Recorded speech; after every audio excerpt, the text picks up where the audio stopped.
Welcome to Tier Fun. I'm Andrew, your guide through Modern. And first of all, sorry for the late submission to my YouTube channel today.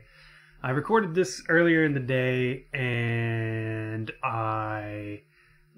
it had just incredibly bad audio. I don't know what was wrong. It was basically essentially turned into Andrew robot voice, but not in like a cool way.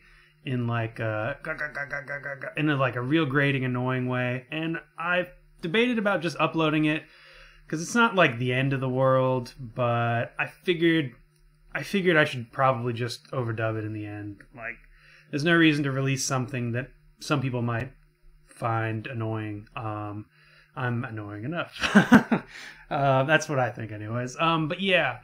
So I'm re-recording this. This is going to be a little different than the typical videos. I've done this before when the audio is messed up, but essentially I'm just going to be narrating something that's already happened. To help me with that, I have, I've punished myself a little bit here. This is, this is water, and this is just straight gin. Not my favorite drink, and certainly not straight. So I'm going to be sipping this as I go along to kind of help with the natural delivery and the surprise factor. I guess let's just get started with what this deck is. Besides this being more of a narration than a let's play, the deck is a little different too than what we usually do. Typically what we do at Tier Fun, what I do at Tier Fun, is I try to find Tier Fun decks, like not Tier 1, not Tier 0, Tier 0 is technically good. Decks that aren't tiered, quote unquote, but still are competitive, right? Something that you could take to a lower tier tournament and do well at, or a GP and have fun with. You know, you can. I'm of the mind, especially in Modern, if you can spike a GP with anything if you have a good read on the meta. So that's kind of what I do here. Is I play occasional Tier 1 decks, but usually Tier Fun decks. But the distinction usually is that I believe can be competitive. This deck, I am just not sure. It is essentially a troll deck that I saw Sean McLaren build essentially this deck. It was almost card for card this deck on his YouTube channel. And I just came across it earlier today. I was like, this looks hilarious. Let's go. So it's Jeskai Land Destruction. And we've got 4 Spreading Seas, 2 Shadow of Doubts, 2 Squelches, 4 Molten Rains, Crucible of Worlds, 4 Ghost Quarters, 2 Tectonic Edges, and a Johnny as our land destruction package. I did test it with Blood Moons, but I found that Wrath of God was very important. And I could have probably played it with multiple Angers and ran it with Blood Moons, and that might actually have ended up being better. Or a more competitive list, but I wanted to stick relatively close to Sean's list. He ran Supreme Verdict instead of Wrath. I didn't buy the Supreme Verdict because it wasn't worth it for essentially a joke video, or a troll video. But yeah, another thing, he did not run, I think, any win cons other than Snapcasters and a Johnny's. I believe that is true. And I didn't quite have the stones I don't quite have the stones that Sean has yet. Yeah. Another thing I did not notice, which adds to the hilariousness of it all, is it was a 14-card sideboard. Obviously, this deck was overpowered, and it couldn't. If we had 15, we would have broke the meta. All right, so let's just jump right into it. As I stated, well, I thought we were. Oh, we also have Thing in the Ice as well. Sean ran Wall of Omens. And no Squelches, and no. There's some subtle changes, but essentially it's the same list. I decided to keep this because 2 Spreading Seas and a Snapcaster Mage. Does it get any better than that in this list? I have no idea. I don't think so. All right. So I stop here on opponent's turn, and I talk, I think, for a second. So it's Bloodstained Mire, fetch land. That's good for us. That means our Squelches and our Shadow of Doubts are live. Okay. let's do it. We're doing this right now. Oh, that's bad. Oh, I might not be able to finish that. All right. So I'm talking here. I see Inquisition of Kozilek, and I'm like, ooh, okay, probably like John, could be Death Shadow. I mentioned that, but then I quickly walked that back. I'm like, well, if it's Death Shadow, you're going to shock yourself, right? So then I go on to the deep cut, and I'm thinking, who has swamps that nice, right? Who cares that much about swamps? 8-rack. 8-rack, in my opinion, in my experience, cares that much about swamps. But then they take the Snapcaster instead of Spreading Seas, which is cantrips, so I'm like, probably not 8-rack. Regardless, what else are we going to do? Our hand isn't phenomenal, and they just fetched a swamp, so I assume they wanted a swamp. So it was either that or leave up Shadow of Doubt, and I decided we could use the cantrip, and cutting them off black is probably going to be pretty good. They immediately played Basic Mountain. I'm like, oh, all right, well. A, good that we didn't hold up Shadow of Doubt. B, I'm not quite sure what's going on. We draw another Spreading Seas. I realized very quickly that if we can just Spreading Seas everyone on turn 1, turn 2, and turn 3, this deck is going to be amazing, right?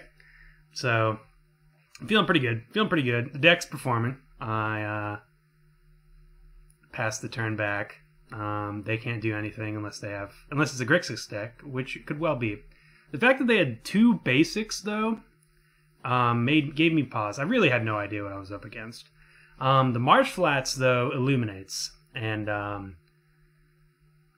it is now apparent it is Mardu, and it is likely that Mardu deck that's been flying around, getting all of the 5-0s on Magic Online, with Selfie Seek, I believe is his name, or their name. We fetch here. Lingering Souls is actually not the worst, because they can't cast the back half. But I decide, what else are we gonna do in this deck, right? We're gonna cast Spreading Seas on turn 2, 3, and 4 for us, and we've got Shadow of Doubt up in case they need anything. And this is essentially exactly what I had imagined when I built this deck. Cut them off lands, maybe obviously not 3 Spreading Seas, maybe a Spreading Seas into a Molten Rain. And we, of course, right on cue, we draw the 4th Spreading Seas. You know, we could be insane and double island a land, but like, honestly, I don't even know what that'll do on Magic Online. It might crash it if you cast Spreading Seas on the same land. Obviously, it doesn't crash it, but yeah, it's not the most ideal play. So our hand is extremely reactive, which, you know, I built the deck, so no one to blame but me. So I'm deciding to Molten Rain here, just to get proactive, cut them off of lands, because that's exactly what we're doing. All right. So this next turn, we're gonna let them attack, and I'm gonna take a little swing. Oh, not good, guys. I cycle a Shadow of Doubt because I'm really just looking for a Planeswalker or anything. I want to. I feel I've locked them out of the game essentially. I just want to get this over with, much like I want to get that Jin over with. Ooh, water. Okay, so here, an aggressive Cryptic. We're down to 8 already, so that's a 4-turn clock. So I feel like bouncing and drawing, putting it down to an 8-turn clock is good for us. Opponent has been missing land drops, and we have the tools to muck up any land drop they have. Plus Shadow of Doubt right here, bang, boom. That's like the good feels from Shadow of Doubting a fetch. If you've never Shadow of Doubted a fetch land, I can't describe it to you. I literally cannot. There's like, it's one of the top 10 feels in Magic, I would say. And it's up there on the feels of life as well. But, you know, don't want to get too ahead of myself. But it does feel great. It feels phenomenal. Cannot recommend it enough. So my game plan from here is to probably just Snapcaster Cryptic away this other Spirit Token and eventually draw out of it. The game is hilariously under our control here. Ghost Quarter, no reason to do it. Or even to really show them. think I hold it. Yeah, I do hold it. Smart. Smart. No gin for you, you're a smarty. The game plan here being, I believe, Snapcaster Cryptic away, their last threat. And then we can remand their next thing, if they have anything, and then they'll have to discard. So, like Jeskai Land Destruction or Jeskai Bone Zone, doing its thing this turn. We'll go through alright, since we have a slight little pause here. Oh, no, I'm just going to smell it. I'm not going to drink it. I'm just smelling it. Oh, no one. Like, I'm in charge of the stream. I didn't have to do this. This didn't need to be a thing. I only have myself to blame. Ooh, a mountain. Unfortunate. But, guess what? The fourth spreading seas. So, here, I decide, I think this is a little aggressive of me. I could have tapped differently earlier, but I didn't think about this situation. I'm antsy because I know that eventually they're going to draw out of my lock, and I want to keep the Snapcaster Mage around. And I know they just drew that land and they're off the top deck. So we can Spreading Seas this, and we drew a Snapcaster. So it ends up not punishing me too much, but fetching down to bolt range there, I don't think is smart. And I think if I could make that play again, I would have just tapped differently, obviously. But even if I didn't tap, if I tapped the same exact way, I think I would just let the Snapcaster die. It's too risky. Like, we've been keeping them off of red. All they have to do is draw a fetch land.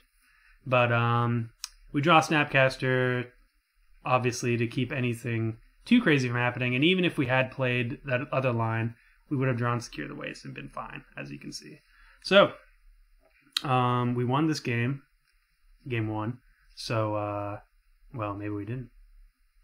Maybe I don't. Yeah, they conceded to me tapping in a lot of mana. They don't even care about looking at the spell. So, yeah, we won that one, so I'm not going to take a sip of that Devil's Gin. No thank you. I know this list, if it's the list I assume it is very token heavy.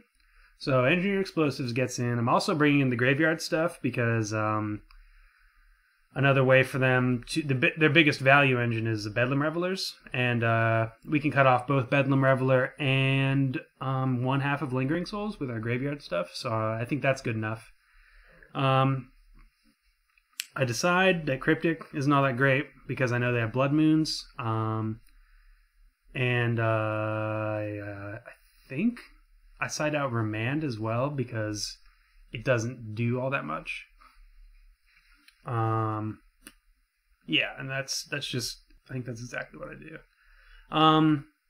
A little bit of a sideboarding mishap, perhaps, and I think I correct it in the future, but with creature-based matchups, like, I should probably bring in Lightning Helix. So I see this hand, no land disruption, Snapcaster does nothing, a Jace that we don't do anything until turn 4. I see this hand, I think this hand looks great. We have 3 things that we can do that are exactly on theme for us. We can bolt any early play, we can Spreading Seas, their first or second land, hopefully cut them off of color, and then draw lands from there. I decided to bottom that Squelch because I know I'm Spreading Seasing on turn 2, and they're not guaranteed to have a fetch land. So I bottom Squelch. They play Swift Spear, so we just shock ourselves so we can bolt it. Bingo, bango, bolto. We draw Molten Rain, which is right on theme. Obviously would have liked to land, but, you know, if I'm not drawing a land, I want to draw Molten Rains in this deck. Oh, man, Snapcaster Molten Rain is so filthy. I cannot wait. Cannot wait. So, Young Pyromancer. I debate here if I want to play out this Tormod's Crypt for a little bit, but then I'm pretty sure I decide to play it also. I'm also deciding which color I want to cut them off of, and I think I decide on black because it's the hand disruption color, and it cuts them off of also Dreadbores, but essentially cutting them off of double reds where I want to be anyways.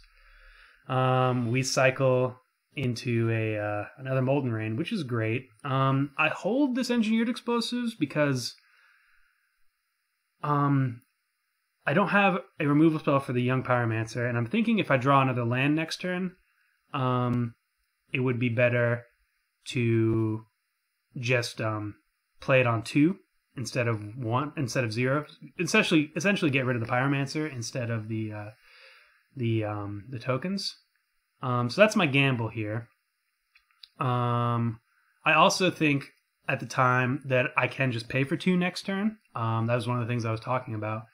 But I forgot that, colorless is not a color. So I immediately go here to tap 2 to play this for 2 colors. And then I realize, like, oh, you dummy.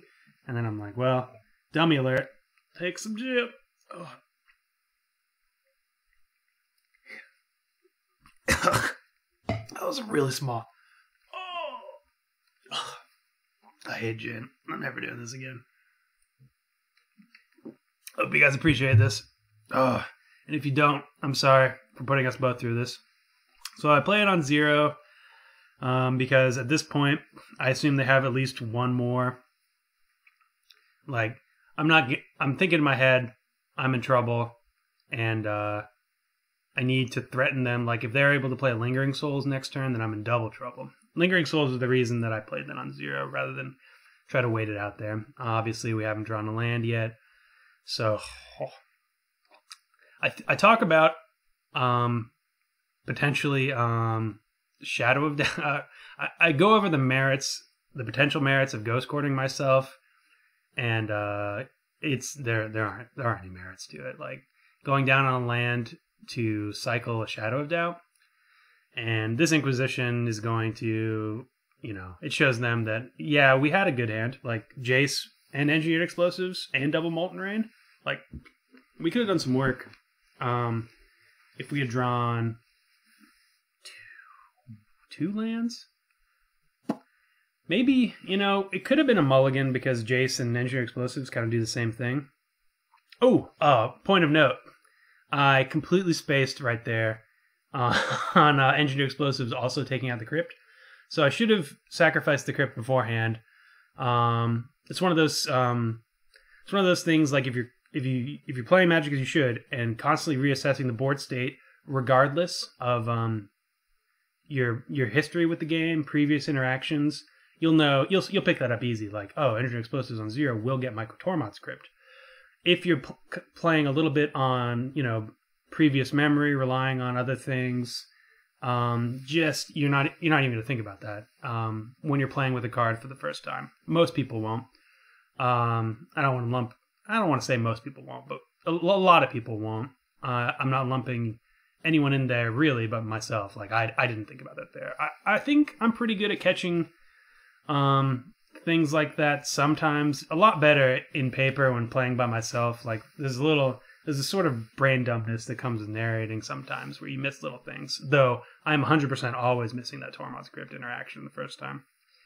Because, I don't know, in my brain just cycles away Tormod's Crypt and Engineered Explosives on 0. They're just in two different universes. But now I'm reminded that those universes are together. It ended up not mattering because we were mana screwed, but for future note, I also decided to bring in those Lightning Helixes after seeing Young Pyromancer, just because I think we need as much interaction for that card in particular as possible.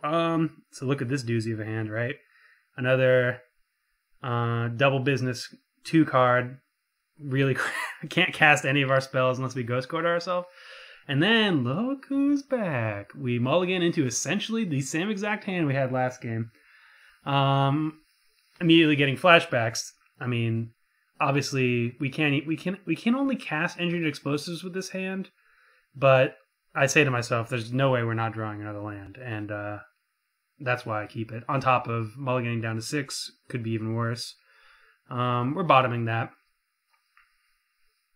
but I will say that if it doesn't, like, I decide here I'm going to run out Engineered Explosives on 0 so I don't get a Thought Seized.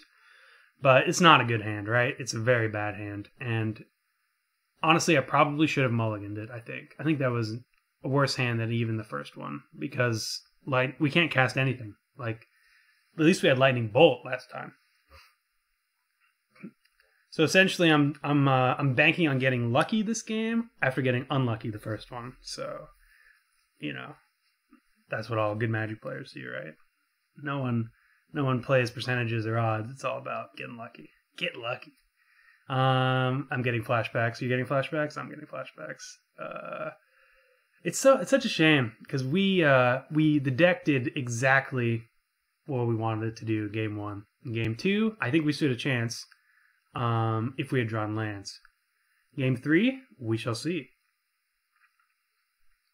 But it's not looking good. It's not looking good, right? There's the Young Pyromancer. Can't do Bupkis about it. Land? Alright. Alright, so we're getting there. I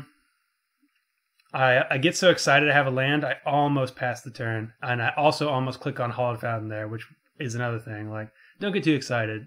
I was, in my mind, the game was winding down, and I was preparing myself mentally to have to talk to you guys about getting mana screwed again without sounding like the most annoying, whiny person, salty guy of all time.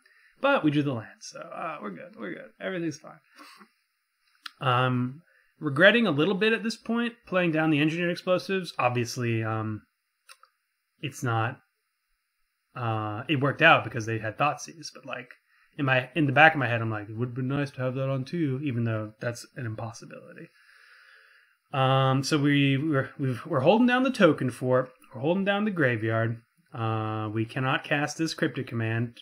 Try as we would want to. I debate right there, thinking about going for that swamp, just to cut them off of black, because I'm pretty sure they only run one swamp. But we end up not. Also, a deck building thing that I didn't think about until actually just now. I'm not sure if Molten Rain and Tectonic Edge should be in the same deck. Probably should be, but it's something I didn't think about. Because ideally we want to keep them below 4 lands. So maybe we run some number of Field of Ruin instead of Tech Edge, or maybe Field of Ruin instead of some Ghost Quarters. Draw Squelch there right on time. So at this point, we're just kind of playing chicken with our opponent. I'm sure they have spells they could be casting to get more tokens, but they're kind of holding them until they've got us in more of a sleeper hold. Inquisition gets our Squelch. That's about the best thing that a Squelch was going to do there. Oh, man. That Jin, guys. Good God. What a bad idea. Lightning Helix. Okay. Oh, that's really good, actually. We get to get rid of the Young Pyromancer. Boom. And we have 2 mana up for the tokens. Opponent has 4 cards in hand, though, so, you know, we're not out of the woods, but I'm feeling good. Opponent ends up Lightning Helixing me. I think for a second, like, maybe it was better for them to Lightning Helix their own Young Pyromancer, but the life totals, it ends up being the same. Like, I gain 3 life, they gain 3 life. Now, if it wasn't Lightning Helix, if it was a Bolt, I think it was better to just deny me the 3 life. So I decide to pop it here. I don't want to be dead to a Bolt. And they could very well be slow or just hiding it for this situation. There's no reason to die to a Bolt there. The old Tormod's Crypt situation happens again. You know, the old saying, like, never make the same mistake twice, unless you're me. So Burst Lightning here. I decide not. I shocked there because I wanted to have access to Cryptic Command by Ghost Quartering myself. Maybe not the best, but essentially we would have been able to get rid of the second half of this Lingering Souls. So this actually delays their clock a turn cycle by making them cast it next turn, and it lets us cycle into maybe another answer. We draw lands. Unfortunately, we drew lands at the back half of this game, not the front half. And that was the difference. I go for the swamp, just essentially asking them if they have another swamp in their deck, and I was like, okay, they don't. I was right on that read at least. But the game is essentially over here. We can draw a lot of things to keep us in it, keep it from ending, but I don't think we can draw anything that can keep us from straight up losing. Karn would be good, but we need to draw a Johnny Vengeance here, just so we can get rid of one of those things and gain 3 life. Going up to 5 would be all right. Thing in the Ice does not do it, and we concede. Back to the gin. So we lost that one, and I immediately want to get back in. But then I start thinking about it.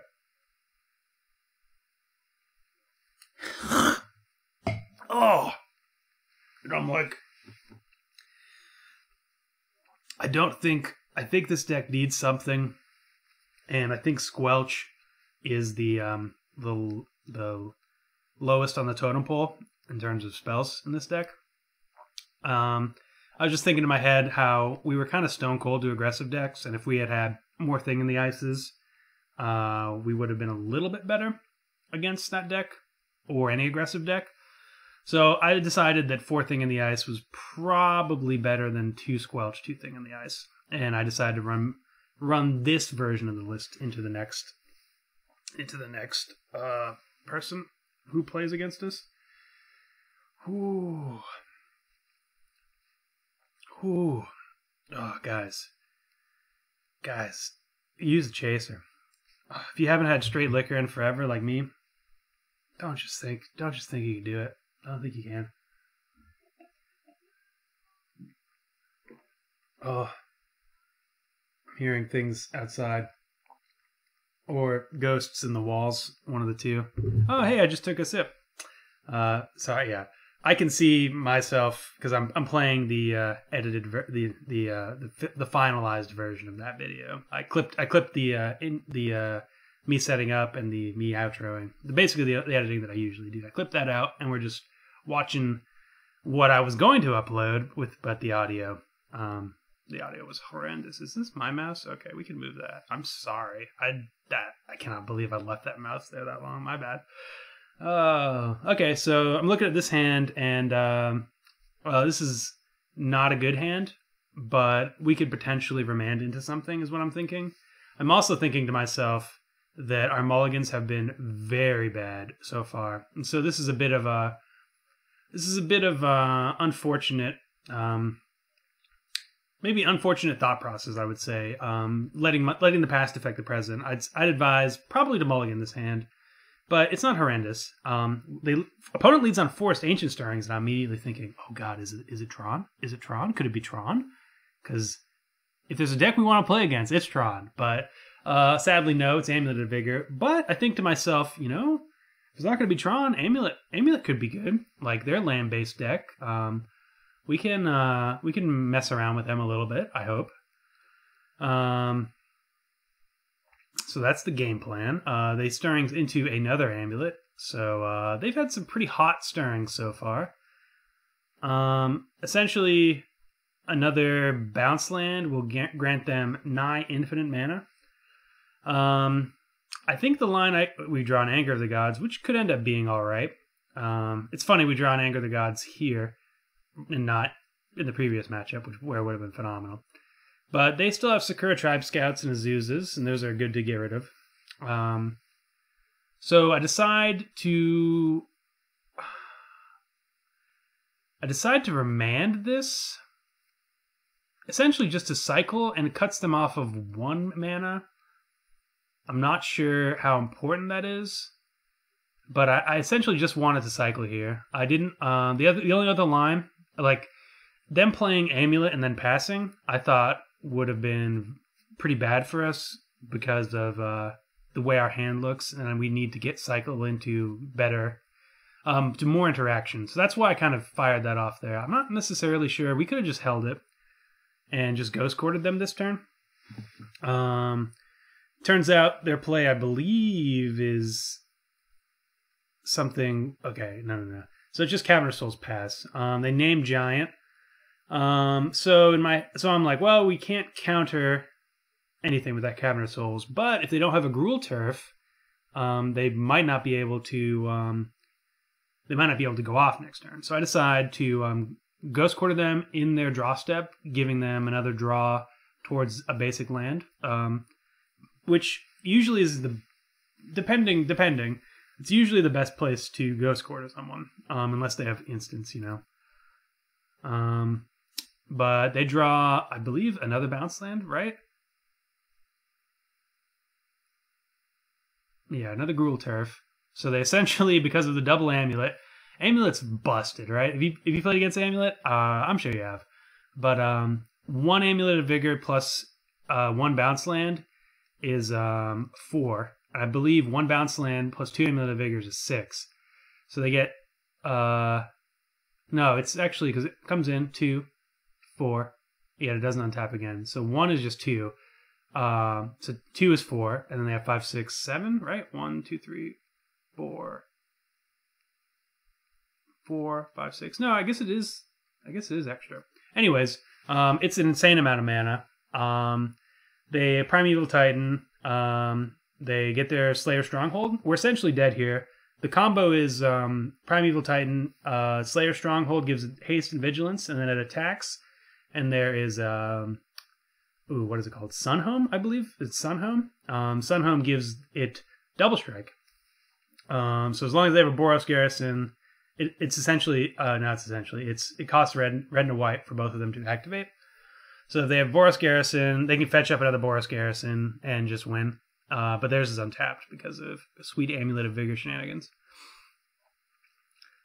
Double Amulet shenanigans. So I think we are just dead here, and they're even like Remand would have delayed it a turn, but we couldn't have countered it with the Cavern, and we didn't have more than one Ghost Quarter to sacrifice. And if we use the Ghost Quarter, then we'd be off of Cryptic Mana, yada yada yada. I also wanted them to attack to show me if they had Sunhome. They showed me Radiant Fountain, Simic Growth Chamber. So I don't know if that's just where their lists are now. They're just not running Sunhome because they're less reliant on their combo potentially. But I mean, we're still dead. I don't know if I can see. Yeah, I just can see it here. Like they can just attack for 8-9 next turn, and we can't do anything this turn. I mean, we could have got rid of their Sunhome, but there's nothing we could do. So we immediately go into our extra land destruction package. I'm just trying to decide if I want Ceremonious Rejection just for Amulet. That's how powerful Amulet is in this deck, and I do go with it. I decide Remand doesn't do enough. I sideboard out Remand a lot, actually. This makes me think maybe we want something else in there. The thing is, this deck as is hurting for card advantage, and Remand is one of the ways we can stay even on cards and kind of delay them. And Remanding like something that costs 4 and then Molten Raining, their 4th land, and then having to miss a land is awesome.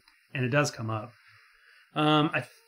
I think I go back and forth here if I want Ceremonious or not. Let's see what I end up doing. Usually it's not good to bring in something like that if it only has 4 targets, which it does in this deck. They could be running Lotus Bloom. They probably are running Lotus Bloom. So I think I decide that's where I want to be on the Ceremonious Rejection plan regardless. But Amulet is just so good in their deck. It enables so many insane things. It enables all of their insane things, essentially. That it's worth running something that narrow. Sideboard out the Secure the Waste because I'm imagining the way I imagine the game going is having Spreading Seas, Shadow of Doubt, and Molten Rain, or cycling through Crucible World Ghost Quarter, stuff like that. I'm imagining us stalling the game out, and then I'm imagining Keranos winning, essentially, or getting a concession. I haven't said that yet. Okay, so actually, no, I sideboard out Thing in the Ice because just blocking here isn't great. and Secure the Waste is a little better. And then I put in two Thing in the Ices for 1 Secure the Waste. Just giving us more late game. Because eventually they can just cast Titans. So we don't want it to go forever. They do have inevitability, to be honest. But yeah, my goal for this deck was to get as many people possible to concede to frustration, essentially. Like, yeah, we do have ways to win the game, but that wasn't kind of like my wins were going to be like people who concede without lethal on the board, essentially. Like that's a win. That's a game win for me. But anyways, we keep this hand. It's very similar to our previous hands in the previous game. Except we draw a Hallowed Fountain. I don't fetch because I want to be able to cast Lightning Helix on this Tribe Elder or Tribe Scout. And I'm not sure what I'm going to draw. So I hold on to my fetch just so I can have more information, and it ends up paying off real well. I wouldn't have fetched there anyways, I don't think. No, I probably would have, because getting down Search or Spreading Seas is alright. Spreading Seas is actually, while okay, it's actually not great against this deck, because they can just bounce them. And I didn't think about it until it was in my hand, but I think maybe we want to cut a few Spreading Seas. They're not phenomenal, just because of bounce lands, the way bounce lands interact. Like, nothing's gonna, no seas will stay spreaded, essentially. They have so many bounce lands. Also, Search is a little bit suspect, because we really just need as many, like, I try to cast Molten Rain here. Look at me, look how cute I am. Thinking I could cast Molten Rain. But we Spreading Seas just to cycle, essentially. It's not going to cut them off of green. Thing in the Ice would have been better before that. But yeah. Keeping Spreading Seas in is probably worth taking another sip of this, huh? Oh. The things I do for entertainment.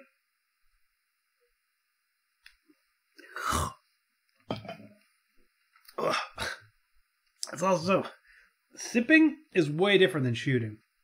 Shooting it, you can get it right back in your throat, barely even have to taste it. That's a horrible, horrible way to drink, Jim. 10 out of 10 would not recommend. Oh, God. Oh, okay. Alright, so they play the Zeus up. We don't have a way to remove it. It's looking bad for us. It's looking like our Jeskai land destruction deck might not be all that good. Surprise, surprise. But we still fight the good fight. We never give up, never surrender. Oh, okay. Something that just happened. Sorry, I was busy drinking gin. Ghost Quarter. What I wanted to do with my Ghost Quarter was, and what I'm talking about now, was Ghost Quarter which land they were going to bounce. Thinking that when the ability was on the stack, it would target. I hovered over Gruul Turf when its ability was on the stack, and I hovered over, and I targeted. Gruul Turf was highlighted by Gruul Turf's ability. So in my mind, that said, okay, they're targeting Gruul Turf, so that's what I'll Ghost Quarter. And it turns out that wasn't what they were targeting, and in fact, the bounce lanes don't have to have a target. It just happens. So like, if you're ever playing that deck, don't announce a target. I mean, someone can't respond to it, essentially. Like, they can respond to the ability being on the stack, but they can't. You don't have to make a choice until you've passed priority back. Essentially, the defending player has passed priority back. So that's a little way that someone might try to trip you up if you're not really careful with the rules. And they might not know either. I mean, because I didn't know. Most people don't know it. I don't think. I mean, I shouldn't say most people. I think a lot of people do know that. But if you're not familiar with the deck and familiar with bounce lands, you might not be familiar that their ability doesn't target. It's just return a land you control. So, yeah, there's no target to be had. And I think I double check here.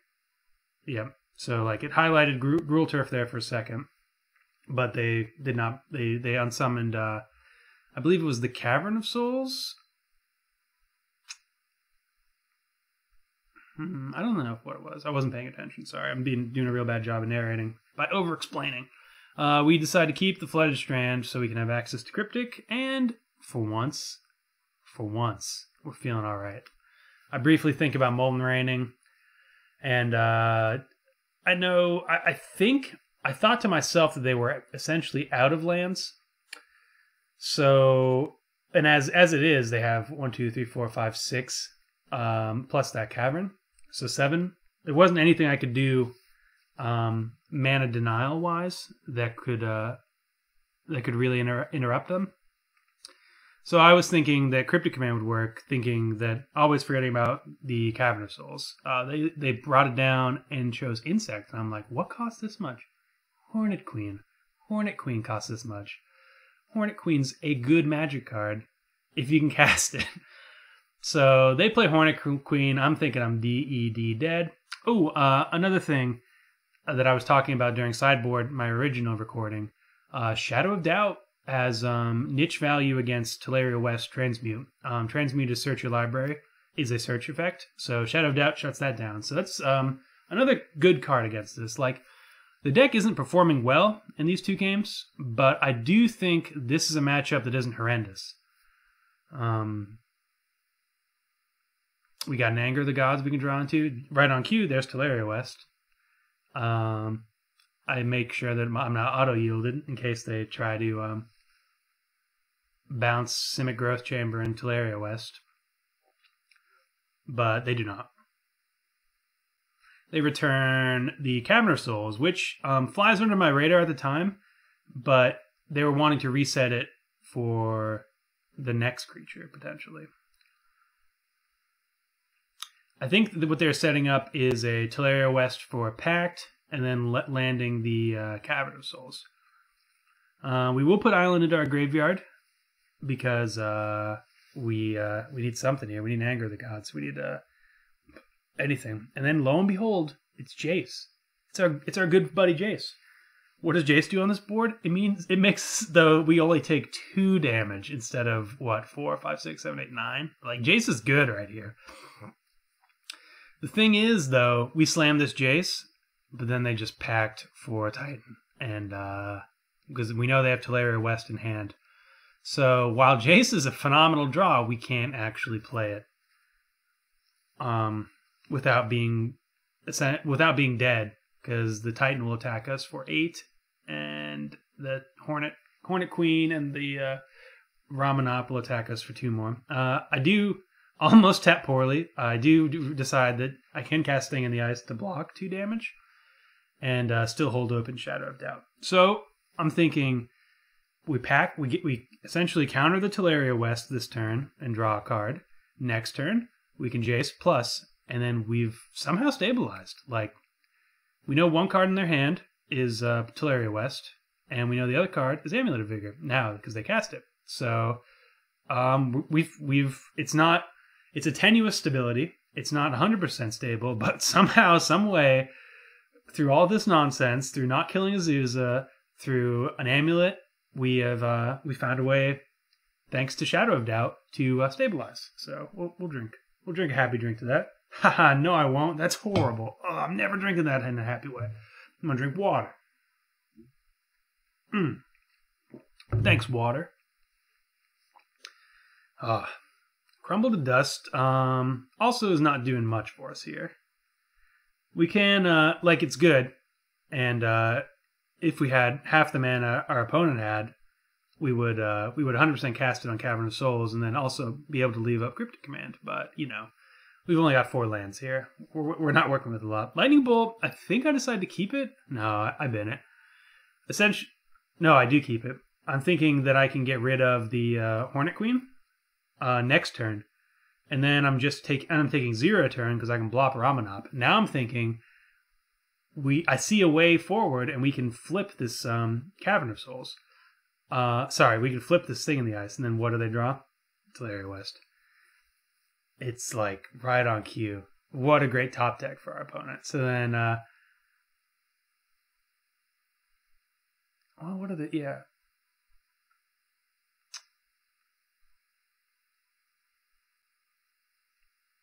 The thing is, they have like infinite mana here. I don't remember what happens here. Yes, Itillaria wested for Ballista. And yeah, that kills us. So unfortunately, we were on the cusp of stability. Like we just got everything answered, and we lost, and it kind of sucks. That one sucks, like because we were just there. We were like a turn away. We were a turn or two away from turning that corner. But you know we lost, so.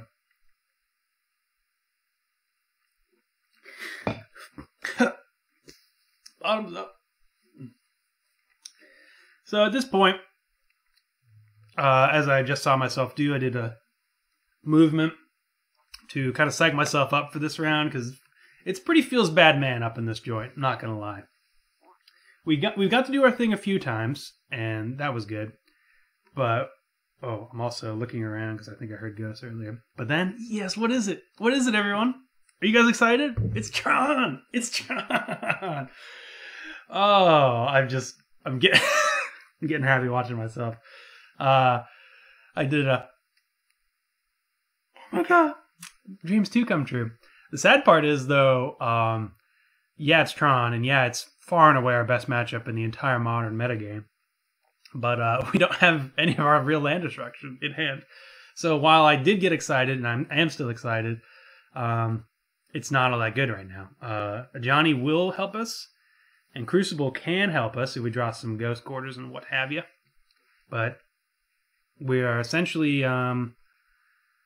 like, we can stop this search for this expedition map, but if they just have another Tron piece, like, no matter how good we are against Tron, we're still getting turn 3 Karnd or whatever. But we're going to fight the good fight. Shadow of Doubt. Into Ghost Quarter. Things are getting spooky in here. Things are legit getting spooky. And I'm just shaking this mouse, thinking, please God, no Tron. Please God, no Tron. No Tron. No Tron. No Tron for you. No Tron for me. No Tron for everyone. For once on God's green and beautiful earth, there is no Tron. And life is good. So, what I do here is what I believe literally everyone who's ever played Magic against Tron has wanted to do. I slam a Crucible of Worlds on turn 4. I set a stop my opponent's draw step. I press F6, and they concede. Oh, it feels good. It feels good. Oh, it's just chink. Yeah. Yes. Like, I said this in the original intros. Like, obviously this deck wants to play against Tron, and if we lose to Tron, well, I'll probably just have to kill myself then because. Like, how do you lose to Tron with this deck? You can't. Look at all these great cards against it. Tron, like, theoretically, Tron could work its way through all this outside of, like, Crucible of Worlds. But, you're going to get so many concessions. I hope. Ideally, that's how you draw it up. They're going to concede because you have all these. I sideboard out all the stuff I'm not A-okay on. Wear and Tear could come in. I'm not sure if this how aggressively artifact heavy this one is. We do bring in Stony Silence though to shut down their cantrips and their potentially, if we get lucky, their maps. Okay. Okay. For Tron.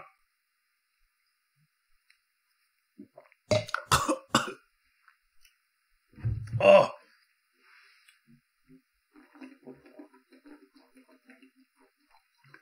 Oh, legit almost barfed and ruined this video. Ooh. Ooh. So we keep this hand. Not phenomenal. But what's our freaking draw step, dude? Crucible of Worlds. LOL. Kappa. Let's go. Whew. Oh, that's good. Opponent also plays mine into mine. And their expedition map is for Field of Ruin, and I'm like, WTF? Tron, what you doing? What you doing, Snake Plissken? Why are you getting Field of Ruin? And so I say to myself, just never fetch your basics. I get this Hollow Fountain tapped. Play a Flood of Strand. Pass the turn. Ready to remand or negate anything. I don't expect to negate anything, but I'm ready for it. So Field of Ruin in Tron is actually kind of interesting because it does help them color fix, like if they need green for Ancient Stirrings or black for whatever, depending on the list. So I grab another island just for Cryptic Command, etc. And then they play this really cool looking forest that I like. I don't think I've seen that one. And I zoomed in on it and was like, dang, that's a cool forest. They play Ancient Stirrings. I decided to snap negate it. It's a phenomenal card. And I just don't want them to have access to it. And if I can negate it, if they were closer to Tron, I don't think I would have negated it. I might have just remanded. But I negated it because card selection is phenomenal for them. It finds them so much. I'm debating over what land to play. I say after seeing Field of Ruin, I decide that I want to hide my tech edge until I can use it. Because last thing I want to do is have them get rid of my tech edge, ruin my plan. I also don't play out the Crucible of Worlds because I want to have access to Remand. And what do? They have Crucible of Worlds. They're trying to mana deny me. What the fuck? Like, what? What? I've not played against Tron with a Crucible of Worlds. I do think it's a good idea, though, because... it might be because I haven't played against Tron as a mana denial deck ever. But if you Ghost Quarter them, they can just get their stuff back. Like, Crucible is actually really good for Tron. And for all I know, it's a staple in Tron lists. And I sound like an idiot thinking like, whoa, this is great tech. But it is great tech. And even if it is a staple, it still is great tech. I think that's one of the best ways for them to fight against land destruction outside of Blood Moon. I mean, land destruction that isn't Blood Moon. And Blood Moon isn't land destruction. So my game plan here is to Cryptic Command the Field of Ruin. Because they have triple mine. And I don't want them essentially trying to Field of Ruin me out of the game. Like, I want to have all the fun. I don't want them to have any of the fun. So that resolves. I decide I draw Crucible or Crumble to Dust, and I'm just like, oh, this game cannot be going literally any better. I play on turn 5 Crucible of Worlds and Tectonic Edge, and I pass the turn.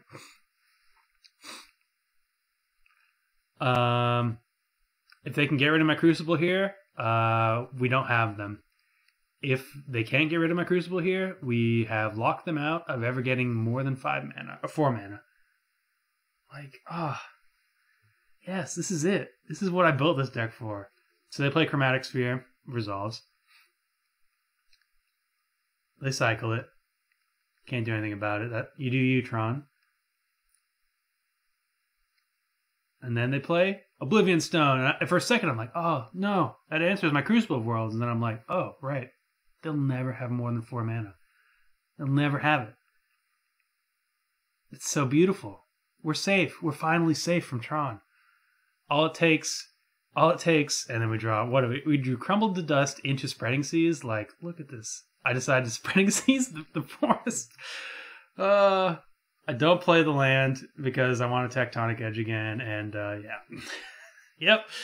Yep. Like, that made it all worth it. That made it all worth it. I went back in, I was like, oh, is that him again? I want to...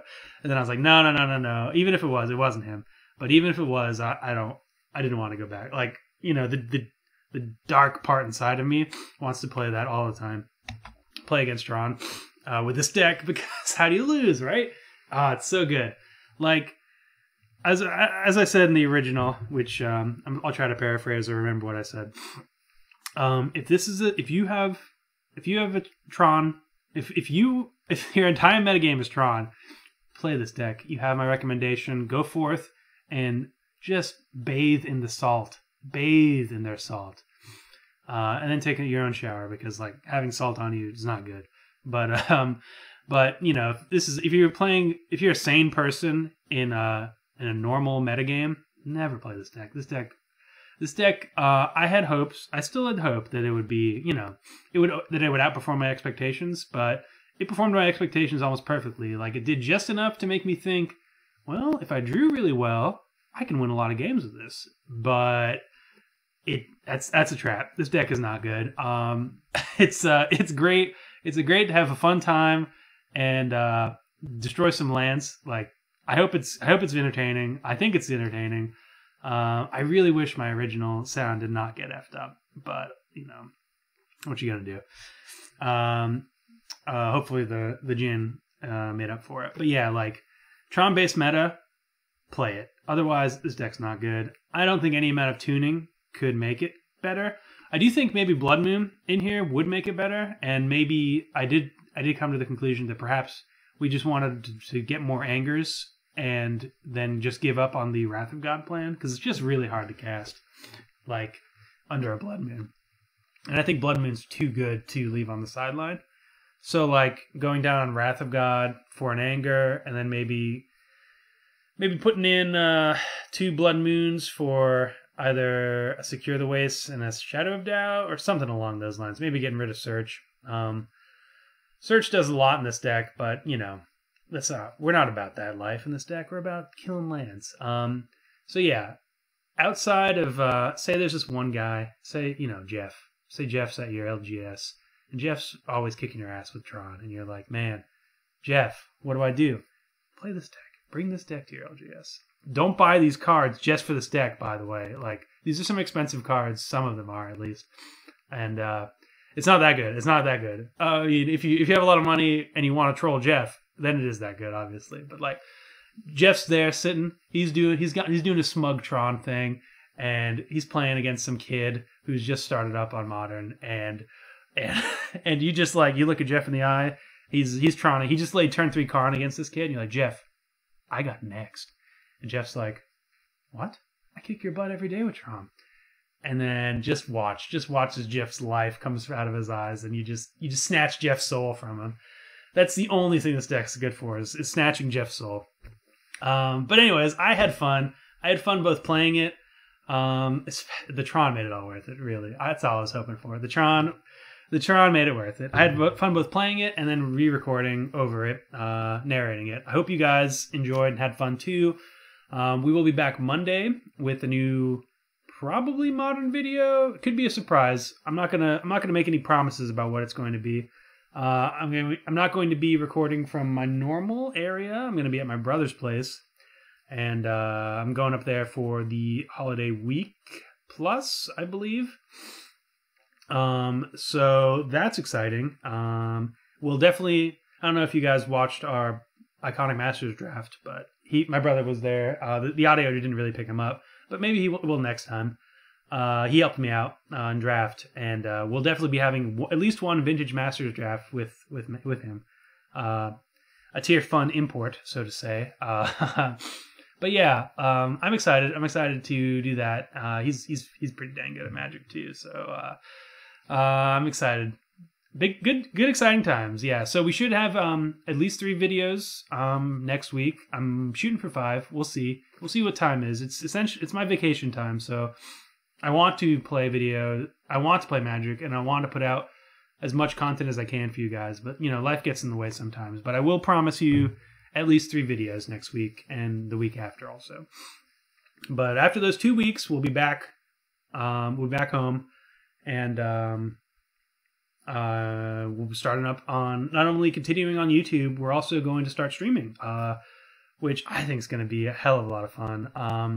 I'm really excited to just get live with you guys, like get real with it. I love talking. I love narrating. I love working my way through the lines and trying to be as entertaining as possible. But man, sometimes it's a little difficult, and just having chat to troll you every now and then, I think that might push us to the next level. So I'm real excited. I'm real excited for that, and I can't wait for the next couple weeks. But yeah, thank you guys so much. Your support has been insane recently. I think we went up like something like 10 subs this week, this day. Like you guys are blowing the top off. It's insane. Anyways, sorry about that audio bug. I'm sorry this is a late recording. I hope it was worth it. I think it was enjoyable. We didn't do a lot of winning, but I do think it was enjoyable. I had a blast. But as always, Andrew for Tier Fun. Hope you guys are having a wonderful time. Hope you're enjoying the videos. And yeah, I'll see you guys Monday. Have a good weekend, guys. Bye-bye.